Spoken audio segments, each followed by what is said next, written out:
Welcome back, Wolfpack. Villas here, and here it is, the Cosplay Pikachu strategy guide for competitive battling. Now, I had to re-upload this one because I got a couple things wrong in the first video. I just wasn't happy with it, so let's get back into the strategy with talking about Pikachu. So, Cosplay Pikachu, very interesting. What you're doing is you're effectively giving up Volt Tackle, an incredibly powerful move for a different coverage move that Pikachu normally wouldn't have, such as Icicle Crash, Flying Press, Electric Terrain, Draining Kiss, or Meteor Mash. And the reason why I uploaded is because for some reason I said Eerie Impulse instead of Electric Terrain. PhD gets like Electric Terrain, which actually changes up a lot of things. So first off, we're just also going to talk about how you get a Cosplay Pikachu. That this Pokemon is rather difficult to obtain to a degree, but you can get a very good chance of having a very strong Pikachu. That what you can do is have a Pokemon with Synchronize. Synchronize transfers the nature of that synchronized Pokemon to a wild Pokemon 50% of the time. Now with Cosplay Pikachu, it's 100% of the time. So that means if you have a proper nature Ralts that you catch early on in the game, you can have that first in your party when you complete the first contest, and then you're going to have a proper nature Pikachu, which is actually really awesome to think about. So you can have something very strong in that. Then an awesome feature that was added in 6th generation with special Pokemon and Pokemon the No Egg group, have it to where they always have at least 3 IVs in a stat. Well, that actually applies to Cosplay Pikachu, which is really nice, which means you can have a 3 or 4 IV Cosplay Pikachu, and if your luck is really good, then that way you can actually have a competitive ready Cosplay Pikachu just like that. And also in my last video, I kind of recommended that you can trade that to a person, and then they can check it from the battle resort and see if it's a good Pikachu. If not, you'd have to soft reset your game, but it doesn't take too long to get to the contest if you're really rushing. So it depends on how much time investment you want to put in. If you mess up on the Pikachu, you can either accept it or just try to take like another 2 hours to get to that point in the game again. Also, I did talk a lot about like Jolly and Timid Natures, but you can also, even if you want to go for a mixed Pokemon, you can definitely do that as well by having like a Naive Nature. That way you can at least have maybe some kind of backup special attack. And that's mostly going to be for the Pikachu Pop Star, that you can at least follow it up with something offensive as well if you want to. So if we're looking at the Pikachu Bell, it's going to be a crazy Pokemon to try to get going in your favor. Also, it's supposed to be Jolly. That Icicle Crash is going to be an incredible Ice-type move that just breaks down Dragon-type Pokemon and then gives you a lot to follow up with. When you're running Pikachu, you can kind of keep a lot of coverage on your side as well. Brick Break, Knockoff, Wild Charge. Wild Charge is kind of going to be your discount Volt Tackle for now. Knockoff is going to be coverage, Brick Break is going to be coverage. It's going to be very strong from there. You're kind of looking at the same idea with Pikachu Rockstar. Meteor Mash, so it's going to be a Fairy Killer instead of trying to go for the Dragon Killer kind of aspect.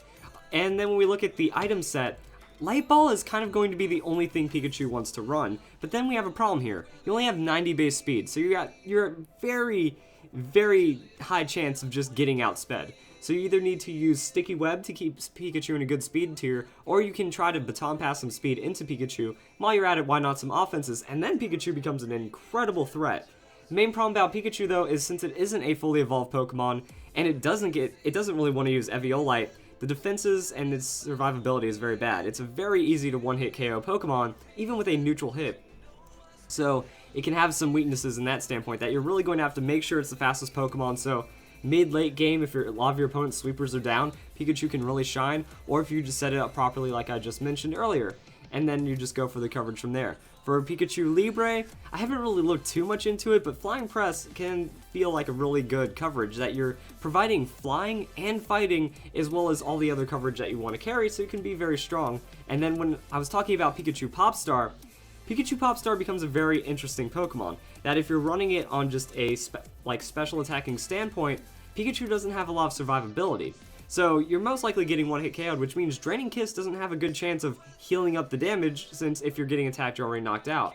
Also, since it's going to be really good against Dragon and Dart types, that's already what Icicle Crash and Brick Break on the physical Pikachu is, and Brick Break has more damage, so it makes it very difficult to try to understand how to use that. So I was thinking Charge Beam. If you use Charge Beam as just like a quick finish off move, you know, you bring in on a low opponent and then you score the KO and get the speed boost, or not the speed boost, the special attack boost, then we're looking at something very powerful here that could work out. And now you get a little bit of damage overall, and then you can run Hidden Power Fire. So this is when we're also thinking about like Pikachu from that physical aspect, that it is good to carry one physical move, and that from here you can, you know, take out Thunderbolt, still have electric coverage, or you can take out Charge Beam if you don't want to worry about like Charge Beam maybe working and having the situations. I'm just a huge fan of Charge Beam personally, because it can set up a lot. So then you have like electric type attack, Draining Kiss, Hidden Power, and then a physical attack. Now Brick Break, you're already going to be good against dark type Pokemon, so I don't think Brick Break would be here as much. You have Volt Tackle just to kind of mix things up, and if you're running that naive nature, you're still going to have a very high amount of damage with that Light Ball, even on the attack nature, so it can work out pretty well. Or you could just go all special. People were just mentioning that in the comments. I thought it was a good thing to bring up. And then with Pikachu Pop Star, we're pretty much looking at the same thing, that you're going to be running these 3 main coverage moves, plus whatever makes your Pikachu special. Also, you know, Pikachu should be the faster Pokemon. That if you follow the anime, since it didn't evolve, it's supposed to have all the speed over Raichu. Yeah, well that's the lies, because if Pikachu had 110 speed, it would be absurd. Because with the Light Ball, Pikachu has like about a 160 base power equivalent on its offensive stats, which is really awesome. And then let's talk about Pikachu PhD. I kind of just skipped over Pikachu PhD the last time I tried to do the guide. That's because I thought it had Aerial Impulse. Well, it actually has Electric Terrain. Electric Terrain is very interesting. Pokemon on the ground cannot fall asleep.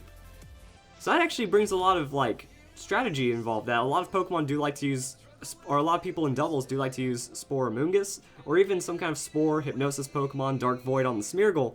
Electric Terrain can kind of solve that, as long as you have the proper speed for it. This is where you can start trying to come up with something interesting. You could even go for a Focus Sash instead and try to become a support. That Electric Terrain also boosts special attacks, or not special attacks, boosts electric attacks by 50%. So if you're running some kind of electric type team, then you can have a Pokemon, you know, you have Discharge set up. You have Pikachu PhD use Discharge. It's going to do a small amount of chip damage to the opponent. It's going to get boosted by the Electric Terrain. If you have a Pokemon with Volt Absorb on your side of the field, they're going to get the special attack boost, and then they're also going to have that special, or the electric type boost because of Electric Terrain while not being able to fall asleep. It can add an extra dynamic that I'm actually really happy that I caught and went to remake this guide with.